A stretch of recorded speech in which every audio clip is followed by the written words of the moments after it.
Hola, ¿cómo están? Para nosotros es un gusto estar en la Cooperativa de Hospitales de Antioquia en su sede principal. Hoy nos acompaña la profesional en psicología y especialista en salud mental, la psicóloga Paola Salazar, y quien les habla, Hugo Suárez, licenciado en psicología familiar, para tratar este podcast de Tómate un tiempo para escucharte y sentirte. Muchas gracias, muy bien. ¿Y tú cómo estás? Bien, bien. Bueno, Pau, en el mes de la salud mental, pues nos toca abordar una serie de temas y yo quería preguntarte, vos que sos profesional en psicología, ¿qué piensas de la evolución de la salud mental y el enfoque que tuvo en la pandemia, específicamente en los empleados asistenciales y los que nos generaban ese servicio entre los hospitales y entre los diferentes centros de salud? ¿Qué piensas del enfoque que ellos tuvieron dentro de esa época? Bueno, yo creo que justamente la pandemia sirvió para visibilizar todo este tema de salud mental en estos profesionales.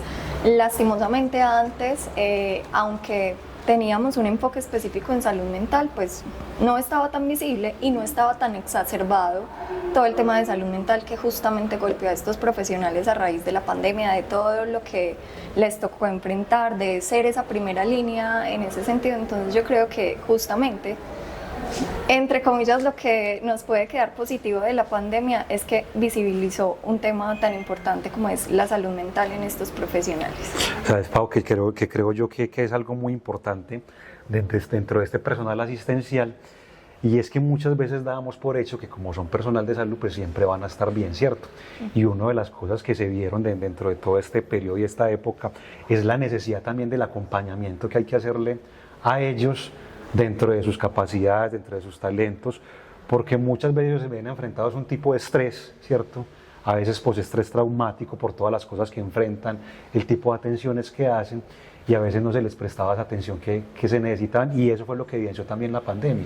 Una serie de conductas, de comportamientos, de condiciones, de patologías que estaban ahí como apagadas, pero que la pandemia les hizo como un boom frente a eso, de poder atender a un personal sabiendo que ellos también necesitaban otro tipo de atención y era el cuidado de las mentes de ellos.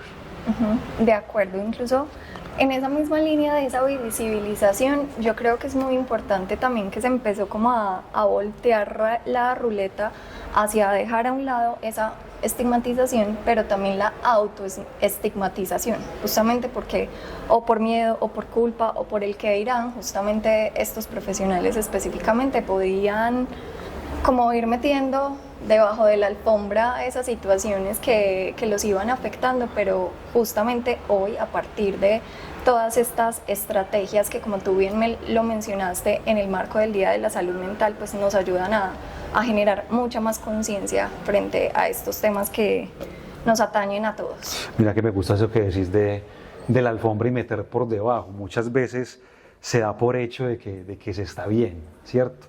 Y como lo decíamos al inicio, el mero hecho de ser competentes en la salud, entonces damos por hecho de que este personal está bien. Y hoy en día tenemos muchos conceptos como el burnout, como un tema de los estrés que manejan la mayoría de gente, y a veces también hay que comprender que el nivel de agotamiento y de fatiga que manejan los profesionales hay que darles ese nivel de importancia, y es ahí donde nace este tipo de actividades como las que estamos haciendo hoy, de separar espacios para decirles a ellos, venga, hay entidades, hay gremios, hay personas que están interesadas en su bienestar, ¿cierto? En el tema de que están bien, y no seguir dando por hecho y que ustedes no se desgasten como profesionales. Si ustedes son primera línea y lo fueron en esa época y lo siguen siendo ahora, es de vital importancia darles esa trascendencia en el tiempo, darles ese lugar y que sientan ese acompañamiento, porque puede que uno sea un profesional, que sea un médico, que sea un enfermero, que sea un regente de farmacia, pero antes de tener una profesión se es persona. Y yo creo que eso es lo que tiene que trascender, el tema de que son personas. De acuerdo, y a partir de eso, más allá de hablar de la ansiedad, del estrés, de la depresión, que son conceptos que la gente generalmente relaciona con la salud mental, en este personal es importante hacer énfasis en lo que llamamos fatiga por compasión. Justamente a partir de esa constante exposición de estos profesionales a a la muerte, a la pérdida, a pacientes complicados, y a partir también de esa empatía o ese vínculo que se genera desde la persona, por lo que tú dijiste, más allá de ser profesionales y ser los salvadores de vida, finalmente también son otro ser humano.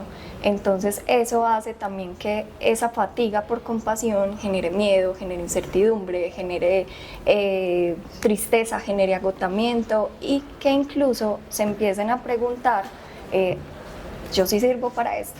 Y nos hemos dado cuenta que también lastimosamente muchos médicos, o en general este personal de la salud, ha dejado sus carreras profesionales por estar expuestos a esta fatiga por compasión y no darse cuenta a tiempo, sino simplemente como dentro de ese autosabotaje pensar que definitivamente sí, yo no sirvo para esto. Yo creo que es muy importante también, Paola, el tema de hacer la inversión y también tratar como de dictaminarle al personal de servicio médico qué hacer en sus tiempos libres. O sea, yo creo que hay un tema de que hay que ser guías de ellos, pues los profesionales en este caso, el tema de la psicología o de quien sea psiquiatra dentro de ese campo de acción. Yo creo que es muy importante a la hora de ser persona y ser profesional tener un tutor, y un tutor que te guíe, que te lleve a tener sinergias, que te muestre otra serie de caminos, porque de por sí los turnos de este personal son muy largos, ¿cierto? Por lo regular es 12 por 12, y si depende del nivel del flujo de público, de pacientes que tengan, pues incrementa el tema de cuántas horas tienen que trabajar, cuánta intensidad laboral tienen que tener. Y yo creo que también es muy importante ahí el tema de hacerles ese énfasis, de que tengan sinergias y que también inviertan en esas áreas de sus vidas que tienen ellos, porque uno también, lo que hablamos ahorita, al ser persona se tiene un campo emocional, se tiene un tema cognitivo, se tiene un tema espiritual. Y te pongo un ejemplo pequeñito. Hace poco llevaba a mi hijo al psicólogo, y el psicólogo me decía, venga, ¿usted practica alguna actividad espiritual? Y yo le decía, ¿por qué? Porque es que es necesario que este muchacho, que tiene una serie de condiciones, practique algo donde diversifique su mente y no se quede centrado en que solo es trabajo y casa, o estudio y casa, o en este caso con los profesionales, hospital, clínica, centro de salud, ir a dormir y volver a cumplir con un turno. Yo creo que hay que tratar como de llevarlos a que tengan sinergias, a que exploren otro tipo de actividades que puedan generarles ese descanso mental del que hablabas ahora, y sí poder limpiar eso que hablabas ahorita de lo que está bajo la alfombra, y poder como sacarlo a la luz y decir, venga, somos personas y queremos estar bien. Y yo creo que ese tema de encontrar precisamente ese equilibrio en todas las dimensiones es no olvidar que somos seres biopsicosociales, y que justamente tenemos que encontrar ese equilibrio entre lo bio, lo psico y lo social. Y lastimosamente todos los seres humanos a veces ponemos muchas barreras o lo dejamos para después, cuando me quede tiempo, pero entonces en ese tiempo justamente como lo estoy invirtiendo en que ese equilibrio cognitivo, ese equilibrio físico y ese equilibrio social y espiritual realmente se dé. Entonces yo creo que es importante también en este espacio dar justamente algunas pautas en cuanto a eso, desde qué podemos hacer en ese día a día. Así es, Paula. Yo creo que una de las pautas principales que se pueden dar es, venga, volvamos a lo mismo, somos personas, tenemos que quitarnos ese rol de perfeccionismo, tenemos que bajarnos de ese estatus y de esa nube donde se cree que por ser un profesional entonces no me puedo mostrar como soy, o quitar también ese miedo que muchas veces siente el profesional de la salud de decir, yo no puedo mostrarme vulnerable, porque es que en el momento que uno se muestra vulnerable, pues uno deja ver muchos focos también de lo que es su vida. Pero volvemos a lo mismo, venga, es que son personas y necesitan bajarse de esos estatus y de esos niveles, y también tratar de entender, como lo hablabas ahorita, de lo bio, lo psico y lo social. Venga, es que también tenemos que darnos el derecho a que nos pase, ¿cierto? Yo también puedo padecer el dolor, yo también me puedo enfermar, yo también puedo llorar, pero yo creo que lo trascendental e importante ahí es entender, venga, a mí también me pasa. O sería como nosotros decir que dentro del campo de lo que ejercemos, dentro de ciencias sociales y de psicología, decir, yo no necesito ir al psicólogo porque yo estoy bien. ¿O vos qué pensás de eso? Sí, pues sería un error completamente decir que yo no necesito ir al psicólogo porque soy psicóloga. Justamente lo que enriquece nuestra labor como psicólogos es encontrar esa persona, ese apoyo, como ese apoyo al apoyo, o esos pares que nos guíen justamente en esa búsqueda de sentido de nuestra vida, porque finalmente, así como le pasa a los médicos o a este profesional de la salud en general, esa fatiga por compasión, precisamente nosotros como profesionales de la psicología también podemos caer en ella porque nos estamos cargando constantemente. Entonces creo que ahí también juega mucho el tema de hasta qué punto, como tú lo mencionabas, reconocemos esa vulnerabilidad y dejamos que el ego propio que a veces nos golpea la puerta, a mí no me pasa, no, eso le ocurre a esa otra persona, precisamente no impacte todo lo que podemos gestionar desde el autocuidado. Pau, otra cosa que yo he analizado y he visto en el tema de empresas, y sobre todo en una de las empresas más importantes que tiene que ser la de la salud, yo creo que es el tema de la cultura organizacional y los climas laborales. Al ser ambientes tan tensos que están siempre en ese constante choque dentro de lo que es la delgada línea entre el estar vivo y el no estar, ¿cierto? Porque si uno a veces cree que este cuerpo es muy perfecto y si uno lo mira así, nosotros somos más de 100 huesos, más de 600 músculos, tenemos un tema de sentidos perfecto que funciona muy bien, ¿cierto? Cuando están en el 100% de su estado, pero yo creo que a veces uno no trasciende lo importante que son los buenos ambientes. Y no hay nada más bueno que un ambiente laboral o que una locación que se preste para uno estar bien. Y a veces en ese tema de urgencias, en ese tema de los espacios que ellos me dan, la atención inmediata, el doliente que viene con el dolido, yo creo que hay que tratar que también de enseñarles a estos profesionales de la salud, o no tanto de enseñarles, darles herramientas que los lleven a tener una mejor cultura organizacional y un buen clima laboral para poder ofertar soluciones a aquellos que las necesitan. Ahí mira que en cuanto al tema organizacional, justamente devolviéndonos a la pandemia, también hizo mucho énfasis en todo lo que tiene que ver ese riesgo psicosocial. Y justamente esos estresores internos y externos, que muchos de esos externos e internos tienen que ver justamente con cómo los líderes, ese acompañamiento, esas estrategias desde la organización que se promueven en realmente escuchar, en acompañar, en visibilizar toda esta causa asociada con la salud mental, pues se vuelve fundamental para seguir quitando ese estigma y ese autoestigma alrededor de este tema. Muy importante todo eso, Pau, y qué bueno poder conversar todas estas cosas desde un tema de competencias profesionales y que brinden ese tipo de ayudas.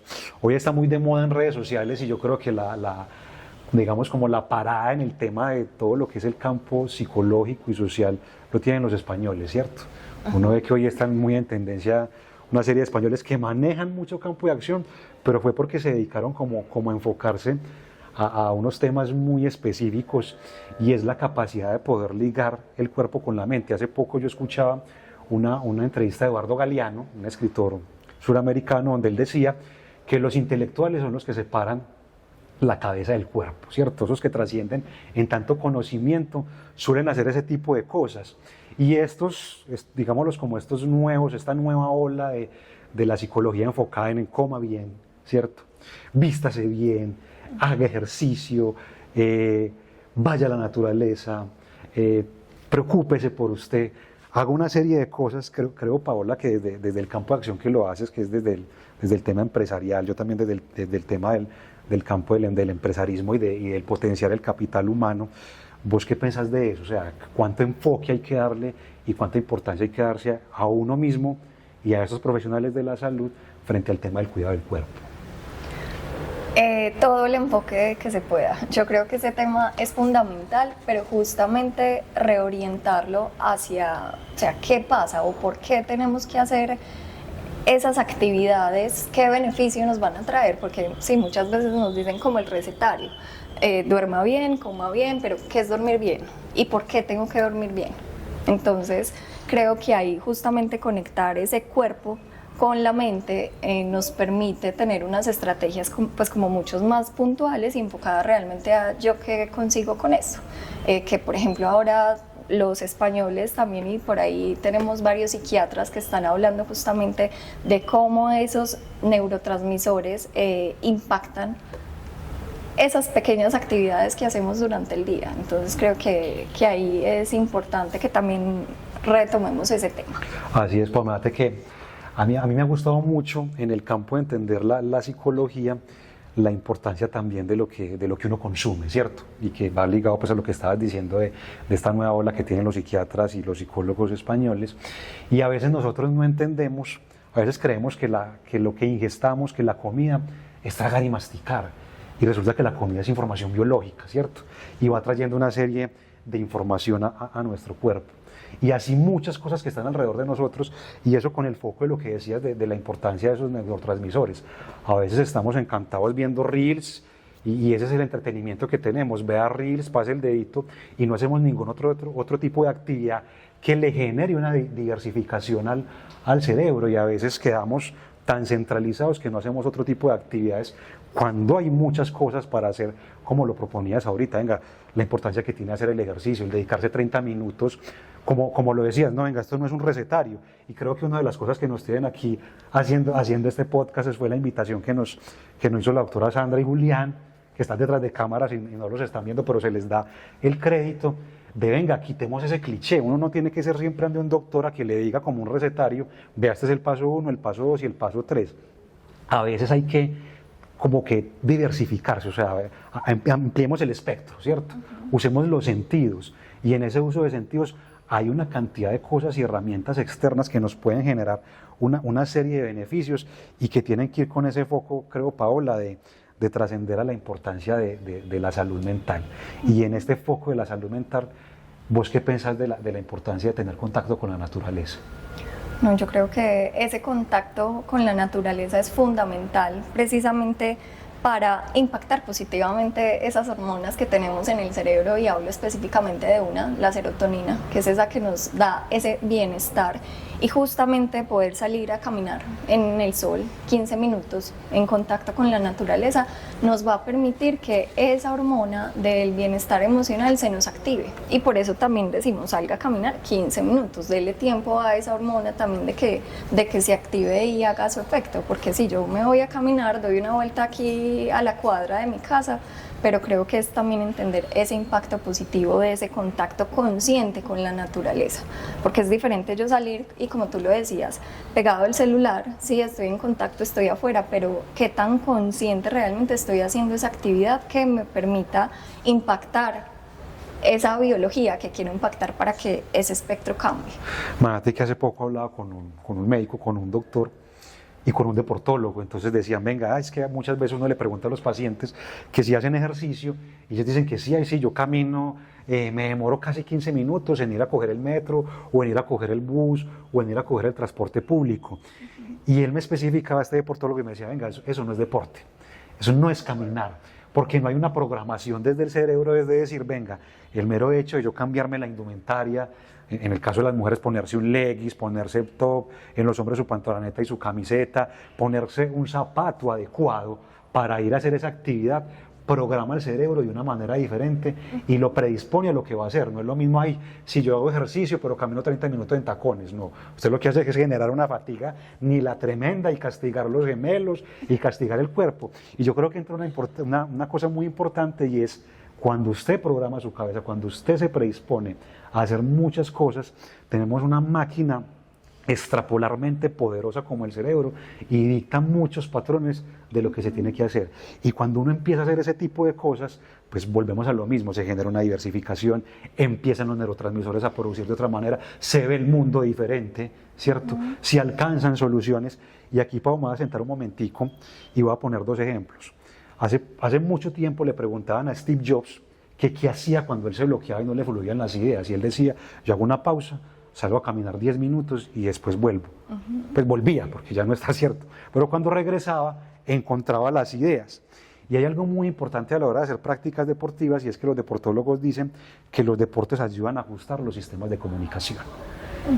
Y eso creo que lo podemos ligar con lo que estabas hablando ahorita de lo bio, lo psico y lo social. La importancia de hacer un deporte para poder generar conexión con el paraacadémico, conexión con el paciente, conexión con el profesional, con el compañero. Y ahí es entonces donde trasciende el tema de qué vamos a hacer, o qué opinas vos, para llegar a tener un liderazgo en la salud mental usando todo este tipo de herramientas. Bueno, yo creo que uno, y lo hablábamos ahorita, es el tema de el empoderamiento.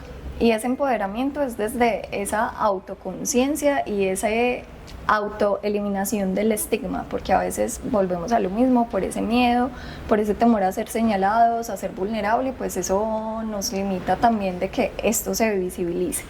Creo importante también construir precisamente como esas redes de apoyo entre pares, que yo tener justamente esa capacidad de conversar con mi compañero o con alguien que yo me sienta cómodo conversando sobre el día a día, venga, cómo me fue hoy, cómo me siento hoy, que incluso eso nos ayuda a aumentar, ahorita hablando de las hormonas o de esos neurotransmisores, esa oxitocina, y es esa capacidad también de empatía y de relacionamiento con esos seres que tengo ahí, que confían en mí y que justamente nos puede seguir ayudando a fortalecer pues esos lazos de liderazgo y que entendamos que esto finalmente es importante para todos. O sea, eso que voy concluyendo, Pau, hace poco también he escuchado a un profesional de una universidad aquí de Medellín, y él decía, él resumió un doctorado en ética, es el señor Reinaldo Spitaleta, y él decía, ¿usted quiere que le vaya bien en la vida? Ante los que estaban haciendo el doctorado, y les dijo, se ha querido, pórtese bien, salude al otro. A veces también yo creo, Pau, que hay que relacionarse con gente que tenga esas cosas de antaño, esas herramientas que ya a veces no se usan, el mero hecho de saludar por el nombre, de decir buenos días, buenas tardes, por favor, gracias, sí señor, abrió, cerró, regó, limpió, y todo ese tipo de actividades yo creo que van conectando también como con el tema de la fluidez de la salud mental. Y en esa serie de ideas yo pienso, Paola, que uno tiene que relacionarse con gente que sume.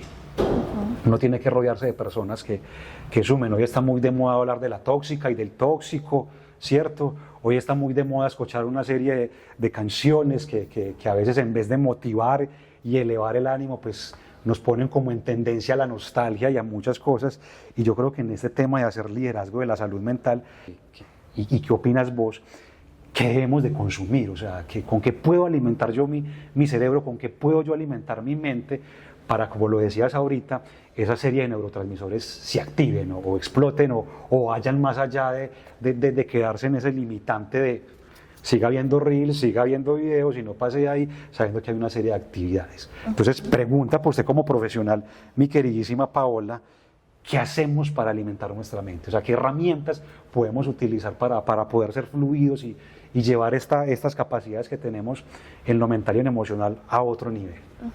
Bueno, yo creo que ya lo veníamos hablando, pero como para concluir e ir cerrando también dentro de este tema de esas recomendaciones específicas, a nuestro cerebro le encanta la recompensa. Nuestro cerebro es feliz cumpliendo tareas. Entonces, justamente, ese circuito de recompensa se activa como haciendo actividades o teniendo una lista de actividades, pero usted vaya siendo consciente de chequear qué cumplió. Que incluso eso ayuda también con la autoestima porque me da la capacidad de decir, fui capaz. Y nos limita a ese autosabotaje. Por otro lado, ahorita también hablábamos del tema de la oxitocina, incluso abrazar a mi hijo, a mi pareja, a mi mamá cuando llego a casa, eso también me genera bienestar. Eso impacta positivamente la salud mental. El llegar a mi casa a abrazar o jugar con mi perro impacta positivamente ese circuito de recompensa y de bienestar en nuestro cerebro. Entonces creo que esas pequeñas cosas que nosotros a veces como que le vamos restando atención o que se nos vuelven pues como en el automático, en el día a día, es justamente hacia lo que nos tenemos que orientar o desde simplemente entender, por ejemplo, que el sueño es fundamental, ese descanso es fundamental para que ese cortisol, que es la hormona del estrés y que ahorita hablábamos de esa fatiga por compasión, donde justamente podemos estar muy estresados, que ese estrés o esa hormona de cortisol baje un poco y nos permita dormir, porque si no se nos vuelve en un círculo vicioso. Si yo estoy enganchado a algo, si tengo algo que me preocupa, pues el cortisol cada vez va a subir más, entonces lo ideal es justamente hacer estas prácticas de las que hemos venido hablando que nos van a impactar positivamente el sueño, tener una rutina de sueño, y no es la rutina vaya acuéstese todos los días a la misma hora porque eso es imposible, pero por lo menos tener una estrategia, listo, yo qué hago antes de irme a dormir, cómo me preparo, me cepillo los dientes, me desconecto justamente de todos estos dispositivos electrónicos y no espero a que me dé sueño haciendo esto, sino realmente siendo consciente, incluso haciendo ciertos ejercicios de respiración que me ayuden a oxigenar mi cerebro, me ayuden a calmar el cerebro para que así podamos conciliar el sueño. Entonces yo creo que esto, y no sé adicional, ¿tú qué más piensas? No, aquí, pues yo creo, Pau, después de lo que usted acaba de decir, hombre, invitación para todos los profesionales de la salud, póngase los tenis. No espere que lo manden a caminar, póngase los tenis, dele una vuelta a la manzana, cómase las fruticas. Antes de acostarse, como lo decías, yo creo que el cine lo hace muy bien y la televisión lo hace muy bien. Uno se acostumbró a ver ya que uno ve los protagonistas de esas novelas, de esas películas, que cuando se van a acostar leen un libro, léase un pedacito de libro, léase una paginita, tómese el vaso de agua, báñese con agüita caliente, o sea, haga cosas diferentes que motiven al tema también de lo que decías ahorita, hombre, la importancia del descanso, de que sea superior a 6 horas. Yo creo que no hay nada más reparador que el sueño, y cuando el cuerpo descansa, pues se proyecta de una manera diferente al otro día. Qué importancia de lo que decís de programarlo desde el día anterior. Venga, dejemos de ser vagos, escribamos, ¿cierto? Escribamos esa serie de costumbres y rutinas que queremos hacer, y yo creo que la manera más práctica de concluir es esa. Nuestro cerebro necesita recompensas, ¿cierto? Y lo más importante es póngase el reto de ser mejor todos los días, y con la invitación que hacías de esto de las recompensas, pongámonos el reto de ser mejores, de ser muy buenos y de llegar a la excelencia, porque esto se puede lograr. Así es, y finalmente la invitación yo creo es a que quizá todo esto lo sepamos, ¿cierto? Quizá esto no sea un tema nuevo, pero importante seguir reforzando y seguir siendo conscientes de esto de la salud mental que nos impacta a todos, y que no por ser los héroes con bata blanca, como dicen por ahí, justamente tenemos que dejar eso debajo de la alfombra, sino al contrario, visibilicemos, seamos vulnerables, porque justamente eso es lo que nos permite generar esa empatía o esa conexión con el otro, y esperamos que hayan quedado justamente esas herramientas desde este espacio. Muchas gracias. Bueno, gracias, Pau, y terminemos con esta frase que dice: las personas pueden alterar su vida modificando su disposición de ánimo. Si cambias tu forma de pensar, puedes cambiar tu vida. Un agradecimiento a Coam por esta invitación que nos hacen, y ojalá todo esto llegue a los profesionales para que lo vuelvan aplicativo y disfruten de lo lindo y del asombroso milagro de estar vivos. Muchas gracias. Gracias.